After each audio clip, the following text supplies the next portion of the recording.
Olá, nesse vídeo eu vou resolver a questão 131 do caderno rosa do Enem de 2021 da prova de Física.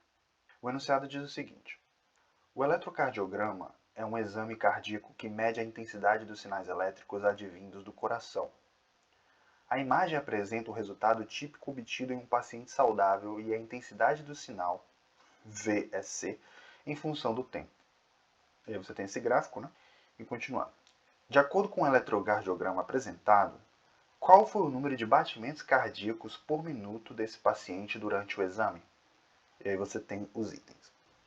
Então, na questão a gente precisa definir o que no gráfico representa a duração de um batimento cardíaco.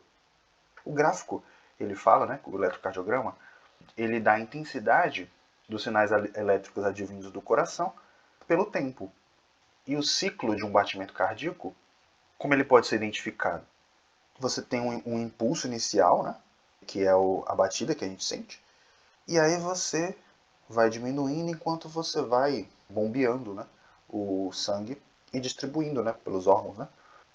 Então você tem um impulso inicial alto, e aí você seria identificado pelo gráfico como um pico de intensidade, e aí depois você vai diminuindo, né, até ter um novo impulso, que é um novo batimento. Então você pode definir o ciclo de batimento como a distância entre dois picos desse gráfico. Se a gente for analisar no próprio gráfico, ele já deixa aí nas linhas tracejadas bem claro que esse é o ciclo do batimento, né? A distância entre um pico e outro. Agora a gente precisa quantificar isso. A gente sabe que a distância entre esses dois picos é um batimento. Agora a gente vai precisar medir quanto tempo demora entre um pico e outro. Para isso, a gente tem a escala que ele deu no gráfico.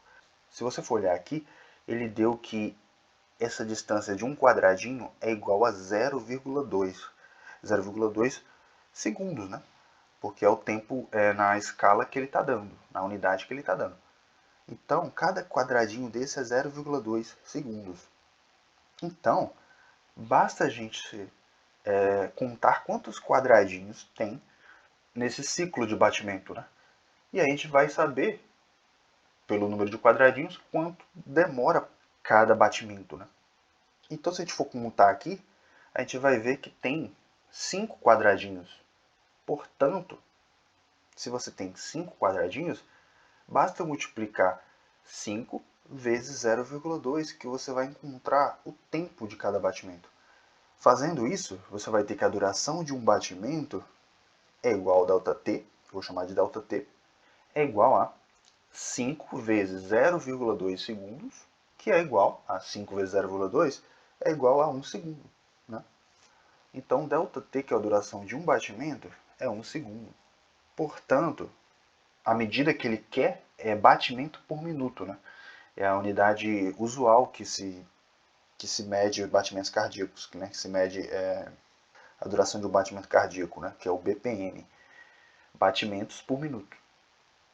Se a gente tem que um batimento ocorre a cada segundo, e se um minuto tem 60 segundos, logo, o número de batimentos por minuto vai ser 60 vezes um batimento, que é igual a 60.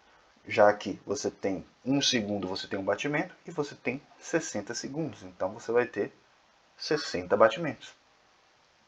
Portanto, o número de batimentos por minuto é igual a 60 BPMs.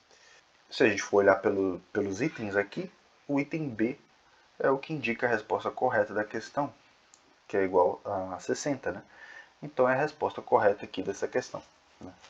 Então é só isso, essa questão é bem simples, né? Mas é interessante, né?